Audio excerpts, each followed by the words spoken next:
ষষ্ঠীর দিন দুপুরবেলা তিনজনে চলে গেছিলাম বাতকুল্লা ঠাকুর দেখতে।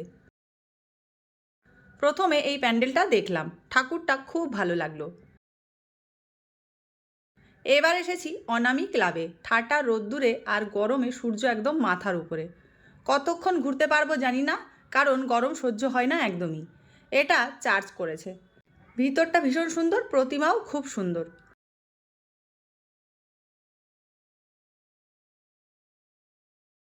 বাবির আবার গরম আরও বেশি সহ্য হয় না। এরপর এই প্যান্ডেলটা খুব ভালো লাগলো, ঠাকুরও খুব সুন্দর। এটা ফ্রেন্ডস ক্লাবের প্যান্ডেল, ঠাকুরও দারুণ। এটাও দারুণ করেছে। ভিতরটা খুব সুন্দর, বাঁশ দিয়ে করেছে পুরোটা, প্যান্ডেলের কাজও দারুণ।